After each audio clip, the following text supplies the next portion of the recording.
Gimana ya Bun ya, sebagai orang tua ketika mendengar penjelasan dokter seperti itu, anak kondisinya sudah parah ternyata ya, dan saya pun tidak menyadari kalau ternyata anak saya itu sakitnya separah itu. Dia harus masuk ke ruang ICU, dan ternyata ada hal yang lebih mencengangkan lagi, anak saya itu harus masuk ke ruang ICU isolasi COVID. Bismillah, Assalamualaikum warahmatullahi wabarakatuh. Selamat datang di channel YouTube Baju Yuli, Syari sejak dini. Buat bunda-bunda yang ingin belanja baju gamis anak, bisa langsung cek aja di website kami bajuyuli.com. Perkenalkan, saya Yuli. Di vlog Baju Yuli kali ini saya mau sharing pengalaman yang menguras emosi, mental, jiwa, dan raga. Jadi ini saya mau sharing pengalaman ketika anak saya masuk ruang isolasi COVID di rumah sakit karena sakit pneumonia. Kita mulai aja ya Bun ya.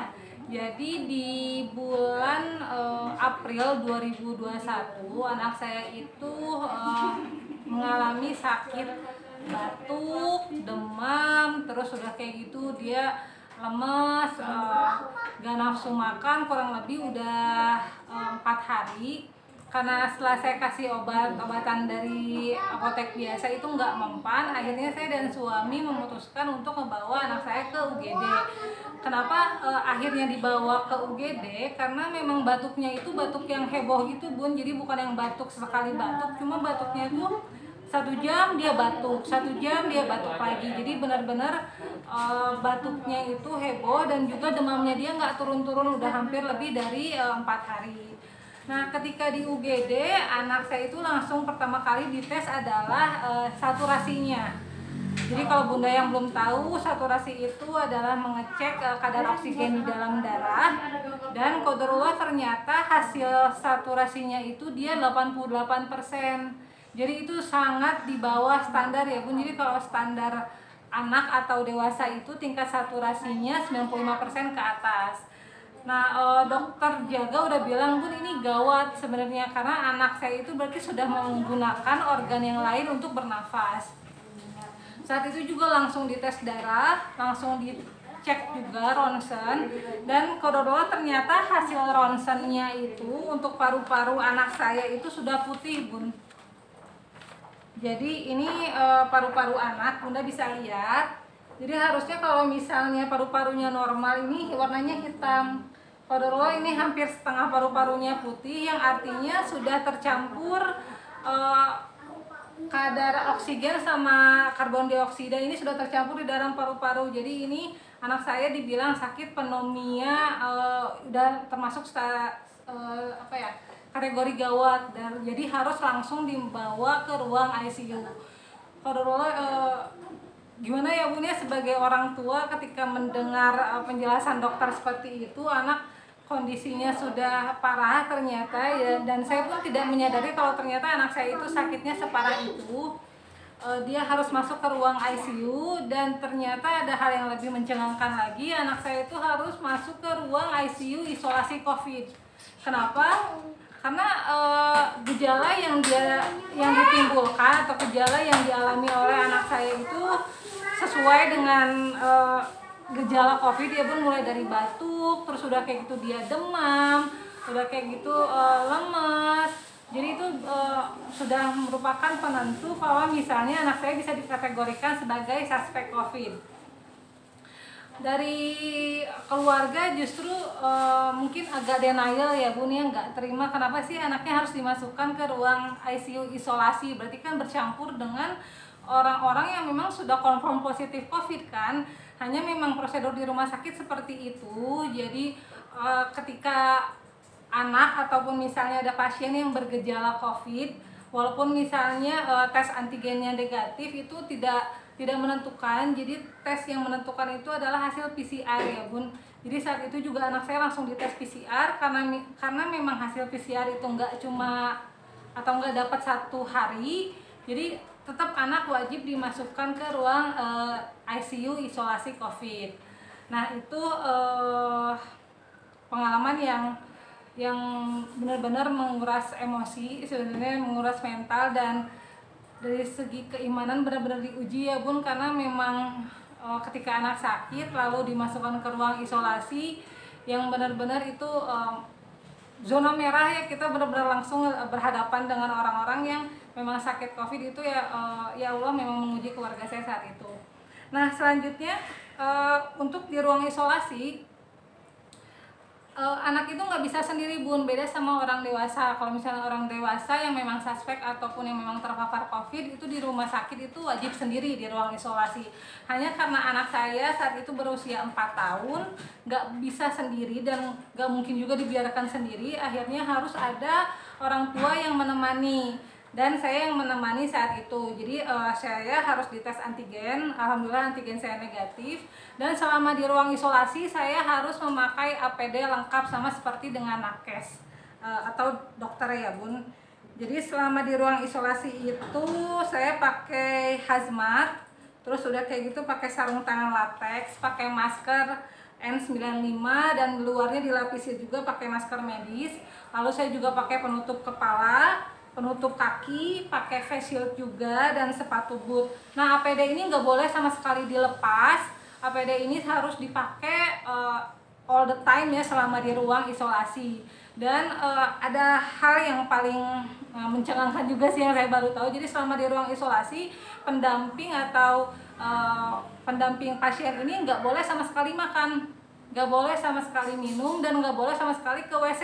Bisa Bunda bayangkan ya, selama saya menemani anak di rumah sakit di ruang isolasi itu nggak boleh makan, nggak boleh minum, nggak boleh ke WC sama sekali. Kita bisa melakukan hal itu asalkan kita harus keluar dulu dari ruang isolasi. Jadi kita untuk APD itu semua satu kali pakai ya Bun ya. Jadi kalau misalnya kita mau keluar, APD itu dibuang, kita langsung di situ juga ada kamar mandinya, ada ruang bersih-bersih, langsung ada ruang desinfektan juga. Nanti setelah kita bersih, setelah mandi semua baru boleh keluar, boleh makan, boleh minum, baru nanti masuk lagi dengan menggunakan APD. Bisa Bunda bayangkan perjuangan nakes-nakes yang memang setiap hari standby di ruang isolasi itu, Masya Allah ya Bun. Jadi ya saya sendiri yang mengalami hal itu ya, ketika saat itu benar-benar ya bagaimana lagi gitu, memang seperti itu jalannya, qadarullah ya, kita nggak bisa ngapa-ngapain lagi. Nah mungkin informasi juga kalau misalnya qadarullah ada anak-anak Bunda yang memang harus dirawat di isolasi. Jadi untuk di ruang isolasi itu semua biaya ditanggung oleh Kementerian Kesehatan ya Bun. Jadi nggak ada gak bayar sama sekali, hanya untuk APD memang kita bayar sendiri. Jadi APD satu set itu tuh kurang lebih harganya 200.000 per set. Kalau misalnya Bunda sehari keluar 2 kali, berarti Bunda itu harus mengeluarkan uang sekitar 400.000 sehari untuk APD saja. Nah jadi bisa Bunda bayangkan kalau misalnya ternyata qadarullah anak kita memang terkena COVID dalam seminggu atau 14 hari, itu berapa biaya yang harus dikeluarkan hanya untuk APD saja. Jadi memang cukup dari segi biaya juga menguras biaya ya Bun ya. Nah lanjut lagi ke pengobatan anak saya. Jadi alhamdulillah setelah hari kedua kami di ruang isolasi, qadarullah hasil PCR anak saya itu negatif Bun. Cuma ternyata dari dokter itu gak boleh hanya 1 kali PCR. Jadi untuk melakukan diagnosisnya, agar tegak diagnosisnya harus 2 kali. Jadi ketika anak sudah keluar hasilnya, dilanjutkan lagi tes PCR lagi, dan baru besoknya keluar lagi alhamdulillah negatif. Jadi anak saya baru bisa dipindahkan ke ruang perawatan biasa. Jadi anak saya memang negatif COVID, setelah itu baru bisa dipindahkan ke ruang pengobatan biasa. Nah itu kurang lebih, jadi saya berada di ruang isolasi itu selama 3 hari. Jadi 3 hari dengan menghabiskan biaya kurang lebih 600.000 ya Bun, karena sehari saya bisa 1-2 kali keluar untuk makan, nah untuk bersih-bersih. Jadi untuk pembelian APD itu kurang lebih menghabiskan biaya sekitar 600.000. Terus udah kayak gitu setelah anak saya masuk ke ruang perawatan biasa itu biasa aja sih Bun. Jadi kita nggak usah perlu APD atau nggak perlu juga misalnya, ya itu seperti biasa, aktivitas biasa, karena memang sudah di luar ruang isolasi sih, seperti itu. Nah eh, ini anaknya Bunda nih, alhamdulillah udah sembuh. Ya, jadi ya buat bunda-bunda, saya harap bunda-bunda semua di sini nggak ada yang mengalami hal yang sama. Cukup saya aja yang mengalami anak masuk ke ruang isolasi COVID, yang alhamdulillah ternyata memang dia juga negatif. Cuma ya 3 hari di ruang isolasi itu benar-benar ngebuat cukup traumatik ya Bun ya buat anak, karena apalagi ketika suster datang periksa, sekedar periksa suhu tubuh atau misalnya pasang antibiotik atau misalnya menanyakan update kabar, itu anak itu jujur takut gitu melihat suster, melihat dokter yang full APD datang ke mendekati dia. Itu benar-benar traumatik. Jadi saya harap semoga bunda semua tidak mengalami hal ini. Cuma kalau misal qadarullah ternyata bunda harus mengalami hal ini, kita harus sabar, kita harus tenang, karena ini merupakan takdir dari Allah Subhanahu wa Ta'ala. Dan pasrah, semoga pengobatan dokter itu semuanya yang terbaik untuk anak kita. Itu aja ya Bun sharingnya. Saya meminta maaf kalau misalnya ada kesalahan. Jangan lupa untuk dukung terus channel ini dengan like, komen, dan subscribe channelnya Baju Yuli. Saya pamit undur diri. Wassalamualaikum warahmatullahi wabarakatuh.